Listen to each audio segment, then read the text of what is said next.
إن الحمد لله نحمده ونستعينه ونستغفره ونعوذ بالله تعالى من شرور أنفسنا ومن سيئات أعمالنا.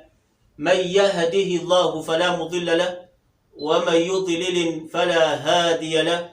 أشهد أن لا إله إلا الله وحده لا شريك له وأشهد أن محمدا عبده ورسوله وصفيه من خلقه وحبيبه. بلغ الرسالة وأدى الأمانة ونصح الأمة وجاهد في الله حتى أتاه اليقين. فصلوات الله وسلامه عليه وعلى آله وصحبه ومن اتبع سنته واستقام عليها إلى يوم يبعث من في التراب. أما بعد أيها الإخوة وأيتها الأخوات الفاضلات، abaganda bange ab'ebitiibwa ne bannyinaze abalungi ku luganda olw'ekitiibwa olw'eddiini eno eya Allah subhanahu wa ta'ala, tumwebaza Allah jalla wa ala tuwadde obusobozi okusisinkana nate olwaleero mu nsonga y'emu nga tugenda mu maaso n'okwogera suratu rahma, suratu rahimin, okugatta, okuyunga, okunyweza oluganda.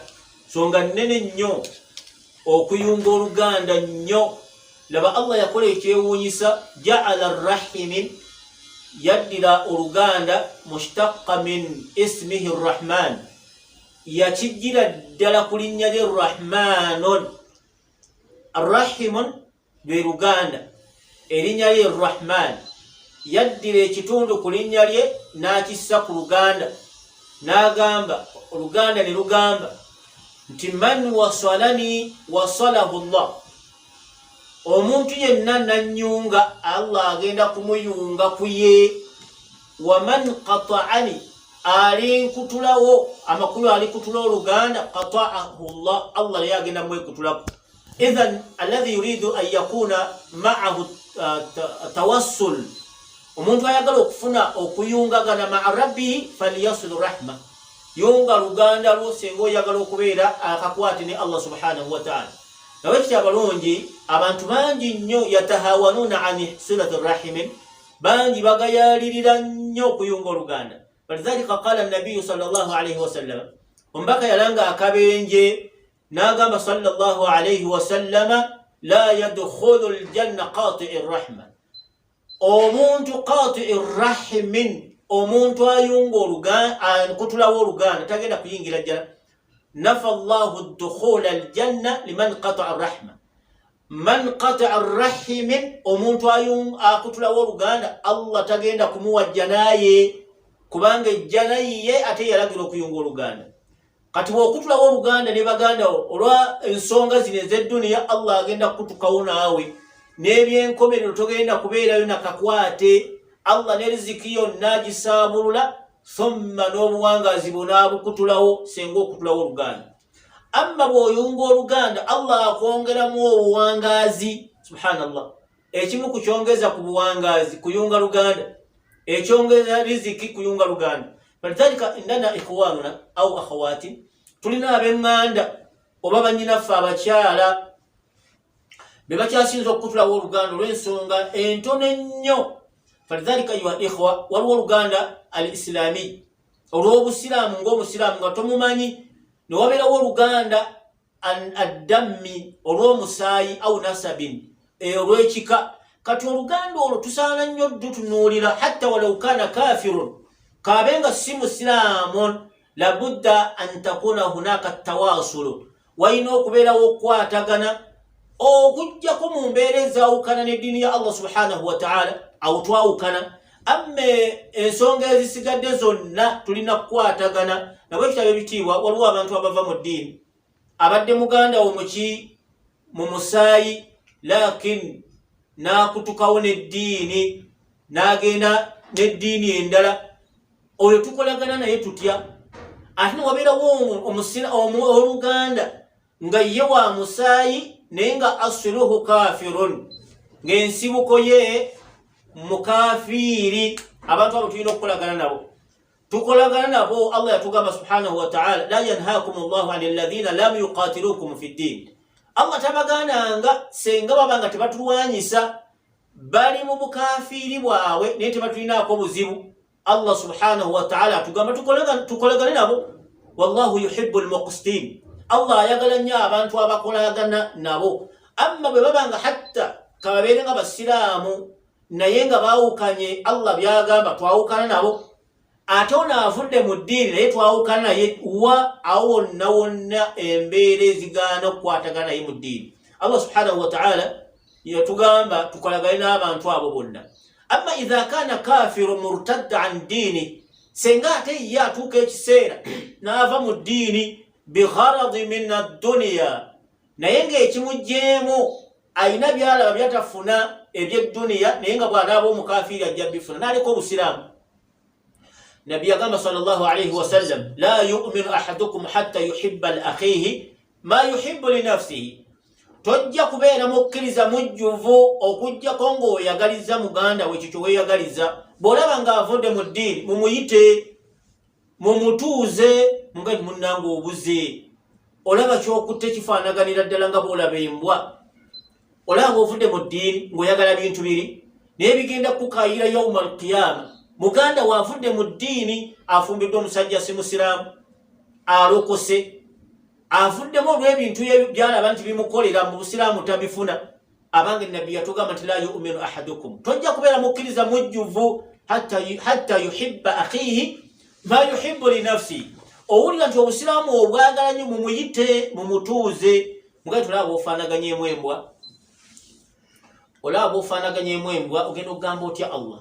Embwa ebeera awo n'okwata $3 eyagala nnyo ennyama n'okwata n'eggumba n'ogikanyugira eggumba n'okanyugira $3 ejja neewunya ku $3 n'egenda n'etunuulira akanyama akali ku ggumba n'etuula n'okutuula n'eteekako amagulu n'etandika okukeketa eggumba, naye nga temanyi nti $3 eyinza okumala omwaka mulamba ng'erya ennyama. N'etwala eggumba liri, n'omuntu avudde ku busiraamu bw'agenda okulabika mu maaso ga Allah nga yakwata eggumba okulya akanyama nga litajja nayo okulirya, ajja likomba bukombe olw'okuba liriko omunnyo, n'aleka $3 ye akhira n'agenda n'eggumba. Ate bw'amala okulyako akanyama n'omunnyo okuggwako ng'alekaawo. Naawe bw'otyo bw'ofaanaganye mwannyinaze omulungi avudde mu ddiini ya Allah. Bw'ogenda okwejjusa nga walekawo $, nga $3 zikugulira ennyama, embwa esobola okulya ennyama omwaka mulamba ng'erya ku ki? Erya ku $3 naye temanyi value. Olw'okubadde ewulidde akawoowo n'eraba omunnyo ekombyeko n'akanyama akajjiddeko n'egamba nti emazeeko. Naawe bw'olaba ng'ogenze n'omukafiiri mbw'alina by'alina, Allah yatugamba subhanahu wa ta'ala, omubaka n'atunnyonnyola n'atugamba nti ad-dunya sijnu mu'min. Ng'omukafiiri toobaako na bintu bikunyinula ku duniya, oli mu kkomera wa jannatul kafirun. Bobalake beeyagala, wallahi teri mukafiiri agenda kuddamu kweyagala ebbanga lyaliva ku nsi kuno. Okweyagala n'okutambula bikoma kuno, naye mwannyinazi wagy'olaze. Jjukira okufa okakasa 100 ku 100 ojja kufa. Ne bw'onooba n'omukafiiri ng'akugulidde buli mmotoka ya bukika n'ebizimbe buli awalungi wonna, okimanyi naawe ojja kufa. Jjukira okufa todda. Jjukira okufa ogenda lumu. Ate tekuli kugaa nti kanongoseemu kumande nja kufa bulungi. Ebino ebyo by'okufa nafudde wuya, abasajja bankonya emiggo. Allahu akbar. Abasajja bankonya emiggo egy'obwereere, kumande nja kulongoosa. La, bwe baba bakukonya emiggo egyo togenda kuva mu muliro, bagenda kugikuba obulamu bwo bwonna obwakabuli. Obulamu bwonna obw'omuliro. Kati Nabbi kyava agamba nti man kana yu'minu billah, omuntu bw'owulira nga Allah omwagala nnyo, kun rahima, beera musaasizi eri baganda bo.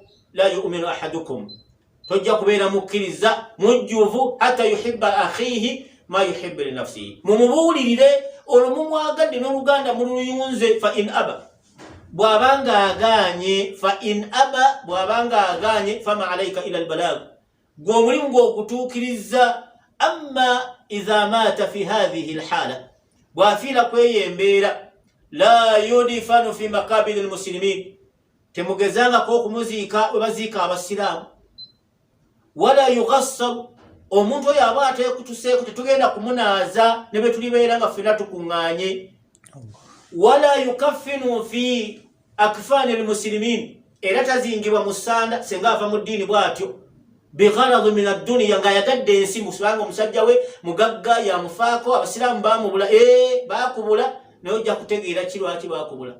Eno eddiini tekugwako kifuba, eno eddiini teringa kidandali nti oyingira n'ofuluma. Allah yagamba nti la ikraha fi ddiini. Eddiini toyita muntu nakumukaka kati tabayyana rushdu min al-gayy. Buli kirungi kyonna Allah yakiraga ekiri mu ddiini. Tokaka muntu kuyingira busiraamu, naye ate bw'oba obuyingidde si kidandali nti ofulume nga bw'oyagala. Amaze okutamiira kati kanfulume la. Bw'osalawo okuyingira bw'oba obuli mu ddiini ya Allah, yingira naye tokkirizibwa gifuluma. Idhan bwe mulaba nga mukoze oluganda mumuyite mumubuulirire. Bw'aba aganye temukuba, wabula ebimu ebisalikako emikolo egyawukani Allah temugenda. Mugenda kwegya emikolo egibagatta. Allah yatugamba bulungi subhanahu wa ta'ala. Yatugamba nti la tajidu kauma. Togenda kusingana abantu ku nsi kuno. Togenda kusingana ani agaana Allah. Togenda kusingana ku nsi kuno qauman bantu yu'minuna billahi wal yawmil akhir. Nga balina obukkiriza mu Allah nti bali ku nsi kuno lwa Allah, bajja kulwa Allah, balya kuwa Allah, nebe kye bakola kyonna lwa Allah. Yu'minuna billahi wal yawmil akhir. Ne bamanya nti balina okutwala emugugu gy'emirimu gye bakoledde ku nsi kuno ku akhira Allah agikebere. Ne bakkiriza Allah, ne bamanya nti ku nkomerero Allah yagenda okucekinga bye badde bakola. Yuwadduna man hada Allah wa rasulahu. Togenda kubasinkanako nga beegasse n'omuntu yenna awakanya Allah n'omubaka we mu nsonga zonna. Togenda kubasisinkana nga beegatta. Kati obanga avudde mu busiraamu olw'okuba nti omusajja afunye omukyalo omugagga, te omukyalo omugagga anywa omwenga talina naye okugunywa. Omukyalo omugagga mushiriku alina okukola shiriku abeerewo bintu byakwebereramu. Eddiini si bwefaanagana. Bw'abanga ekyakikoze Allah tugambye tugenda kusingana bakkiriza. Abasigadde ku mulamu omutuufu abamanyi bajja kuyimirira mu maaso ga Allah ababuuza akana n'akataano. Yuwadduna man hada Allah wa rasulahu. Nga beegasse n'omuntu ayawukanya ayawukana Allah bye yamugamba akole, ng'abyawukanyeeko avudde mu ddiini, ng'abyawukanyeeko. Allah ulya byayogera ebigambo, yannyonnyola ebigambo bulungi nnyo. Walau kaanu abaahum. Kababe nga abawukanye ku ddiini bawukanye ku nkola entuufu ey'obusiraamu, kababe nga bataata be babawukanye, kitaawe akuzaala so nga yatukubira tubayise bulungi, tubayise bulungi, tubawembejje. Walau kaanu abaahum. Kababe nga bakadde bennyini be bawukanye ku mulamu gw'obusiraamu. Au abinaahum. Oba baana bammwe, ng'abaana bammwe bagaggawadde bavudde mu ddiini la. Au ikhwanahum. Oba baganda bammwe. Au ashiratahum. Oba ab'ekika kyammwe. Togenda kusingana bakkiriza beegatta n'abantu abo mu nsonga zonna ezawukani Allah. Idhan wabanga avudde mu ddiini tumubuulira Allah tugambye tumuwawukaneko. Mu halalin ebintu byonna byakoze nga byawukani Allah tetubeera naye. Tugambye nti omuntu bw'abanga afudde la yughassalu. Tetumuga nti mune kanifa wano tubadde naye omusajja gwabe naye si musiraamu. La yukaffanu wala yughassalu. Tanaazibwa, tazingibwa mu ssanda. Wala yudifanu fi maqabili almuslimin. Ekyo tumugamba tumutuuza tumugamba bino byonna tujja kubikuba tetujja bikolako. Tetumuziika bwe tuziika basiraamu ku kijja kyaffe abaavuddeko. Mulimbo y'abasiraamu abatakyagenda. Wala fi akfani almuslimin. Wadde sanda tukola tutya tufunayo akaveera akabaddemu amanda ne tumupakiramu tufuna obuveera bubiri.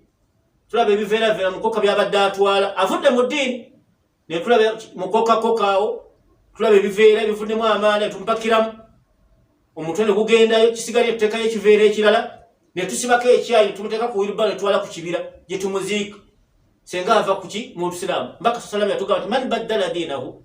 Omuntu yenna alibavaamu n'ava mu ddiini yammwe n'ava mu ddiini ya Allah faqtuluhu. Senga ensi yammwe eramuza busiraamu, obusiraamu bwamuwa ekimugwanira abattibwa buttibwa kuba ajja kwonoona umma. Abaana bajja mulabirako, abaana bajja mulabirako n'abasigadde gundi baamukola ki, gundi yakola ati nga yagivaamu. Eno ddiini ya Allah agamba nti man baddala diinahu, hadisi ya Bukhari, faqtuluhu. Senga eddiini ensi yammwe efuuza busiraamu mumutte.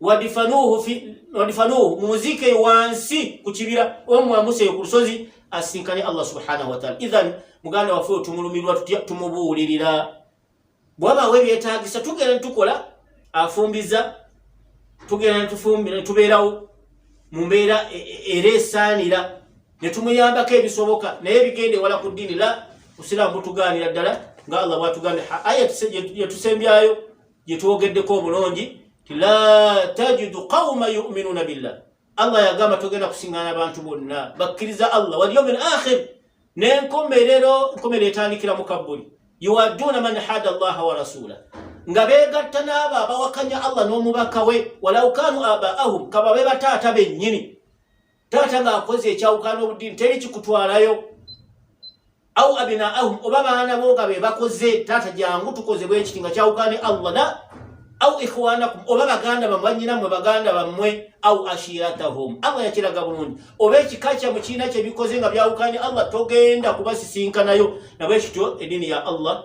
bannange tugatte oluganda mukafiri yenna bw'abanga atikkira omwana tugende muganda waffe bw'abanga afumbiza tugende senga enfumbiza teyawukana mateeka bw'ebanga egenda kwawukana amateeka ffe tukoma we tukomye mugulire soda mugulire amazzi mugulire omuceere nte afumbiza omwana naye bw'obaawo ebirala ab'ebitiibwa tetukkirizibwa tusigale nga tuyunga oluganda awo Allah waatugamba nabwe kityo tujja kutuuka mu maaso ga Allah nga tusiimiddwa tubabuulirire omulimu gwaffe kubabuulirira okugaana nga baganye tokuba toyomba olwaki kubanga la tahdi man ahbabta walakin Allah yahdi man yasha okulungamya sikuko wama alaika ila albalag gwe babuulirire obalekere ekituufu okolagane nabo ekyo ekisaanira kitawukana amateeka ga Allah subhanahu wa ta'ala tujja kusimya Allah tutuke mu maaso ga Allah nga tukoze ekyo yali atwagaza ekitiibwa subhanahu wa ta'ala walhamdulillahi rabbil alamin wa jazakumullahu khairan.